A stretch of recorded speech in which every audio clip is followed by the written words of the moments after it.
Advanced courses తో పాటు first year నుండే campus recruitment training leading companies లో 13,000 plus placements with 13.5 lakhs highest package.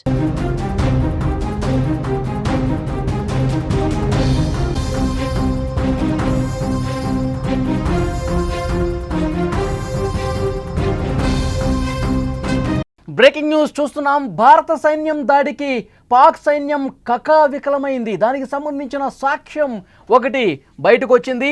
ఒక్కొక్కటిగా ఒక్కొక్క నిజం కూడా బయటకు వస్తున్న పరిస్థితుంది. భారత సైన్యం దాడికి తట్టుకోలేక తెల్ల జెండాలు పాక్ ఆర్మీ ఎగరేసింది. వజ్రా కార్పుకి ఎదురుగా ఉన్న పాక్ ఆర్మీ పోస్ట్లో ఆ జెండా ఎగురుతున్నటువంటి దృశ్యం మీరు స్క్రీన్ మీద చూస్తున్నారు. పాక్ సైన్యం తెల్ల జెండా చూపించడంతో భారత సైన్యం కాల్పులు ఆపింది. ఆ తర్వాత పరిణామాలు కూడా ఒక్కసారి మనం పరిశీలిస్తే తెల్ల జెండా ఎగరేసింది పాక్ సైన్యం. ఇక చాలు బాబోయ్ అన్నీ అక్కడ ఉన్నటువంటి పాకిస్తాన్ ఆర్మీ నుంచి తెల్ల జెండాలు చూపించడంతో పరిస్థితి ఒక్కసారిగా మారిపోయింది. ఎందుకంటే మనం బ్రహ్మోస్ క్షిపణులతో విరుచుకుపడ్డ పరిస్థితుంది. తర్వాత పదునైనటువంటి ఆయుధాలతో పాక్ మీద మనం చాలా తీవ్రమైనటువంటి దాడి చేశాం. ఇది పాకిస్తాన్ తట్టుకోలేకపోయింది. అంటే ఇక పూర్తిగా ఇక చేసేదేమి లేదు. ఇంకొక రోజు కనుక భారతదేశం అదే విధంగా దాడి కొనసాగిస్తే పాక్ ఇక పూర్తిగా 10 సంవత్సరాలైనా కోలుకోలేని పరిస్థితులు ఉంటుంది. అక్కడ సైన్యం కావచ్చు, సైన్యానికి సంబంధించిన స్థావరాలు అన్నీ కూడా కకావికలమైపోయి పూర్తిగా భూస్థాపితమైపోయి ధ్వంసమయ్యే పరిస్థితి ఉంటుంది. దాన్ని ముందే పాకిస్తాన్ గ్రహించింది కాబట్టి ఇక మా వల్ల కాదు బాబోయ్ అని చెప్పి జెండాలు ఎగిరేసింది. స్క్రీన్లో మీరు చాలా స్పష్టంగా చూస్తూ ఉన్నారు. ఎప్పుడైతే ఆపరేషన్ సింధూర్ మనం చేపట్టామో ఆ తర్వాత పాకిస్తాన్ నుంచి కూడా దాడి ప్రారంభమైంది. వెంటనే మన త్రివిధ దళాలు మరింతగా అలర్ట్ అయి చాలా బలంగా వాళ్ళని తిప్పికొట్టాం. చాలా బలంగా అక్కడ పాకిస్తాన్ ఆర్మీకి సంబంధించి కావచ్చు, ఉగ్రవాద స్థావరాల మీద కావచ్చు, వాళ్ళు చేసినటువంటి ప్రతి దాడిని కూడా వాళ్ళు డ్రోన్లు ప్రయోగిస్తే గాల్లోనే పేల్చేశాం. వాళ్ళు ఏదైనా దాడి చేసే ప్రయత్నం చేస్తే దాన్ని ముందుగానే పసిగొట్టి మనం దెబ్బ కొట్టాం. ఇక వాళ్ళు పూర్తిగా తేరుకోలేని విధంగా పరిస్థితి మారిపోయింది. అందుకే తెల్ల జెండా ఎగురవేశారు. చూసారా స్క్రీన్లో చాలా స్పష్టంగా మనకు కనిపిస్తుంది తెల్ల జెండా. భారతదేశం కనుక ఇంకా ఈ విధంగా దాడి కొనసాగిస్తే మన పరిస్థితి ఇక గల్లంతో ఇక మనం తలపడలేం. మళ్ళీ మనం కోలుకోవాలంటే కొన్ని సంవత్సరాలు పడుతుందని చెప్పి పాకిస్తాన్ ఆర్మీ భావించింది కాబట్టి తెల్ల జెండా ఎగరేసినటువంటి పరిస్థితి. విజువల్స్లో మనం చూస్తున్నాం. వజ్రా అక్కడ పోస్ట్ దగ్గర ఆర్మీ పోస్ట్ ఎదురుగా తెల్ల జెండా పాకిస్తాన్ ఆర్మీ ఎగరేసింది. విజువల్స్లో చాలా స్పష్టంగా చూడొచ్చు. సర్కిల్లో ఆ తెల్ల జెండాను చూసిన తర్వాత భారత ఆర్మీ కొంచెం వెనక్కి తగ్గింది. ఇక వాళ్ళ పరిస్థితి పూర్తిగా అర్థమైపోయి భారతదేశం తన దాడిని ఆపింది. విజువల్స్లో చాలా స్పష్టంగా మనం చూస్తున్నాం. ఆ తర్వాత పరిస్థితి పాకిస్తాన్ ఏ విధంగా డబ్బా కొట్టుకుందో మనం చూసాం. తామే గెలిచామని చెప్పి ప్రకటించుకుంది. తాజా వీడియోతో పూర్తిగా నవ్వులు పాలైనటువంటి పరిస్థితి కనిపిస్తోంది. ఇది ఇప్పటి వరకు బయటకు రాలేదు. ఒక్కసారిగా ఈ తెల్ల జెండాకు సంబంధించిన వీడియో బయటకు వచ్చిన తర్వాత పాకిస్తాన్ ప్రపంచం ముందు ఏ విధంగా నవ్వులు పాలైందో ఇప్పుడు అందరికీ అర్థమవుతోంది. పాకిస్తాన్లో ఉన్నటువంటి నాయకులు కావచ్చు, ఆర్మీ చీఫ్లు కావచ్చు ఏం చెప్పారు? భారత్ మీద మేము తప్పకుండా కక్ష సాధింపు చేస్తాం. ఆపరేషన్ సింధూర్ తర్వాత వాళ్ళు ప్రగల్భాలు. భారత ఆర్మీకి సంబంధించి వాళ్ళు ఏదైతే దాడి చేస్తున్నారో అటువైపు నుంచి తిప్పికొట్టేందుకు మనం సిద్ధంగా ఉండాలి. మనం అన్నీ కూడా మన ఆయుధాలు, మన ఆర్మీ ఎప్పటికప్పుడు 24/7 అలర్ట్గా ఉండి భారత్ మీద దాడి చేయడానికి మనం ముందుకే పోవాలి తప్ప వెనక్కి తగ్గకూడదు. మనమేంటో చూపిస్తాం. సింధు జలాలు ఆపే నిర్ణయం తీసుకుంటారా? ఏ విధంగా తీసుకుంటారు? వాళ్ళు సింధు జలాలు ఆపితే ఆ సింధు జలాల్లో రక్తం పారిస్తామని చెప్పి మాట్లాడిన పరిస్థితుంది. మరి యుద్ధ రంగంలో దిగితే, కథన రంగంలో దిగితే సిచ్యువేషన్ ఏంటన్నది పాకిస్తాన్కి ఇప్పుడు చాలా బాగా అర్థమైంది. మనం ఆపరేషన్ సింధూర్ తర్వాత మరింత బలంగా దాడులు మొదలు పెడితే పాకిస్తాన్ పంపించినటువంటి ప్రతి డ్రోన్ కూడా, ప్రతి క్షిపణిని కూడా గాల్లోనే పేల్చేశాం. ఇక వాళ్ళ సైనిక స్థావరాలు, ఉగ్ర స్థావరాల మీద పట్టు బిగిస్తూ ముందుకు పోయి మనం దాడులు చేస్తుంటే పూర్తిగా తెల్ల ముఖం వేసి అక్కడ తెల్ల బట్టను కూడా చూపిస్తూ ఉంది పాకిస్తాన్ ఆర్మీ. ఇక చాలు, మీరు ఆపండి, మా పని అయిపోయింది, ఇక మాకు ఇక చావే శరణ్యం అన్న స్థాయిలో తెల్ల జెండా ఎగరేసిందంటే వాళ్ళకి భయం టన్నుల కొద్దీ మనం ఎట్లా కల్పించామన్నది కూడా చాలా స్పష్టంగా అర్థమవుతుంది. పెహల్గాం దాడిని తలుచుకున్న ప్రతి ఒక్క భారతీయుడు రక్తం మరిగిందని చెప్పాలి. మన భూభాగంలోకి వచ్చి ఉగ్రవాదులు ఏ విధంగా అటాక్ చేశారు. 26 మంది అమాయకుల ప్రాణాలు బలిగొన్నారు.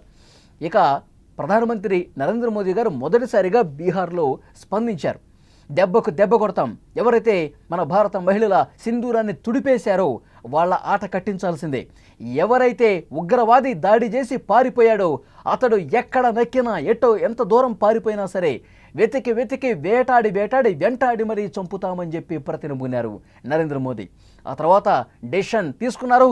ఒక రాత్రి మనం దాడి చేశాం, మామూలుగా కాదు, ఉగ్రవాద శిబిరాలు, ఆ ఉగ్రవాదులు ఎక్కడైతే స్థావరాలు ఏర్పరచుకున్నారో అంతర్జాతీయ ఉగ్రవాదుల లిస్టులో పేరున్నటువంటి వాళ్ళ అందరి ఉగ్ర స్థావరాలని కకావికలమైపోయాయి.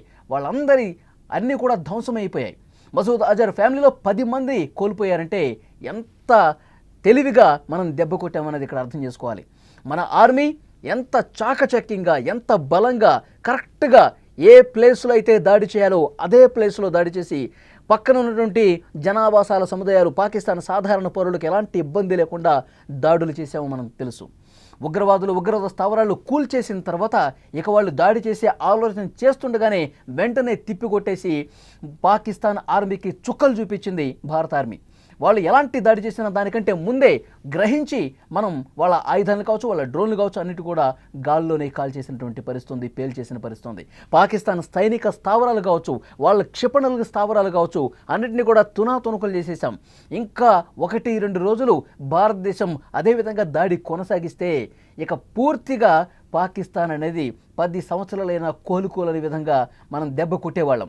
ఇది ముందే గ్రహించేసి వాళ్ళు తెల్ల జెండా ఎగరేశారు. తెల్ల జెండా ఎగరేసిన తర్వాత తెల్లారి నుంచే మళ్ళీ నాలుక మడత పెట్టేశారు.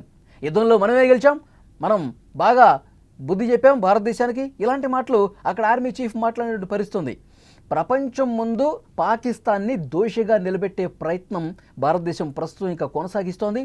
ఎందుకంటే మన ఎంపీలందరూ కూడా ప్రతి దేశానికి వెళ్ళి పాకిస్తాన్ బుద్ధి ఎలాంటిది, పాకిస్తాన్ ఏం చేస్తుంది, ఉగ్రవాదుల్ని ఎట్లా పెంచి పోషిస్తోంది, ఉగ్రవాదుల్ని మన దేశం మీదకి ఎట్లా ఉసిగొలుపుతోంది, ప్రశాంతంగా ఉన్నటువంటి కాశ్మీర్లో ఏ విధంగా అలజడి సృష్టించింది, పాకిస్తాన్ కనుక ప్రపంచ దేశాలు సాయం చేసినా, ప్రపంచ బ్యాంకు సాయం చేసినా వాళ్ళు తుపాకీలు కొంటారు, బాంబులు కొంటారు. ఇదే వాళ్ళ నైజం. వాళ్ళు యుద్ధమే కోరుకుంటారు, హింసే కోరుకుంటారు, ఉగ్రవాదుల్ని పెంచి పోషిస్తారు. దాన్ని అరికట్టాలంటే పాకిస్తాన్కి ఆర్థిక నిల్వలన్నీ కూడా వాళ్ళకి ఇవ్వకుండా ఆపే ప్రయత్నం చేయాలని చెప్పి చాలా స్పష్టంగా ప్రపంచ దేశాల ముందు పాకిస్తాన్ వైఖరిని మనం ఎండగట్టిన పరిస్థితుంది.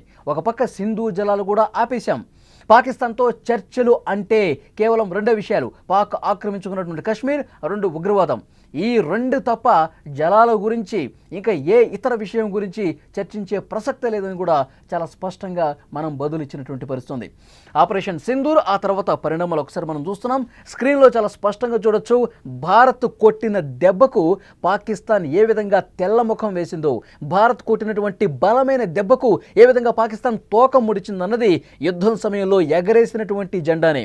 యుద్ధం జరుగుతున్నప్పుడు అటువైపు నుంచి ఒక తెల్ల జెండా కనిపించింది అంటే ఇక యుద్ధం ఆపు చేయండి, మా వల్ల కాదు, ఇక మేము అవుట్ అయిపోతున్నాం, మా వల్ల అసలు ఇంక అడుగు ముందుకేయలేము, ఇది మాకు చాలా ఇబ్బందికర పరిస్థితులు ఉన్నాయి, మేము చాలా కోల్పోతున్నాము, దయచేసి మీ కాళ్ళు పట్టుకుంటాం, యుద్ధాన్ని నిలుపుదల చేయండి అని కోరినట్టే.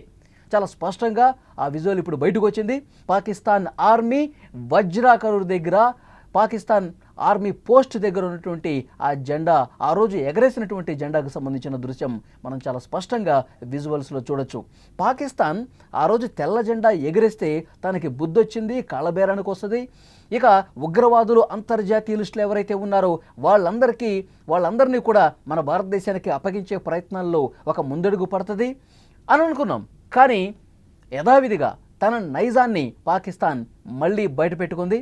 ఇక ఆర్థికంగా నిలదొక్కుకోవటానికి తన మిత్ర దేశాల నుంచి నిధులు అడుగుతోంది. మళ్ళీ భారతదేశం మీద ఏదో ఒక రోజు మనం యుద్ధం చేయాల్సినటువంటి పరిస్థితి ఉంది. దానికి సంబంధించి మనం అన్నీ కూడా సరంజామా సరుకులు అన్నీ కూడా మనం సంపాదించి పెట్టుకోవాలి. పాకిస్తాన్ నైజం ఇదే. భారత్ ఎంత బుద్ధి చెప్పినా, భారతదేశం ఎంత ధీటుగా ప్రతిస్పందించినా పాకిస్తాన్కి బుద్ధి రాదు అనటానికి ఇది చాలా స్పష్టమైనటువంటి ఉదాహరణగా కనిపిస్తోంది.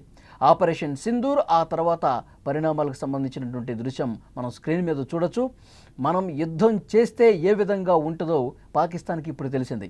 ఎందుకంటే ఇప్పుడు అత్యాధునికమైనటువంటి ఆయుధాలతో, బ్రహ్మోస్ లాంటి అద్భుతమైనటువంటి క్షిపణులతో పాకిస్తాన్ భారత్ దెబ్బను రుచి చూసింది. మళ్ళీ యుద్ధం అంటే గనక పరిస్థితి ఎట్లా ఉంటుంది, పాకిస్తాన్ భవిష్యత్ ఎట్లా ఉంటుందో గ్రహించేసింది పాకిస్తాన్. కాబట్టి ఇక మిత్ర దేశాల సాయం కోరుతూ ముందుకు పోతుంది కానీ నేరుగా తలపడే ప్రసక్తి లేదు. దీన్ని బట్టి మనం అర్థం చేసుకోవాలి, పాకిస్తాన్ తెల్ల జెండా ఎగరేసిందంటేనే తెల్ల ముఖం వేసినట్టు.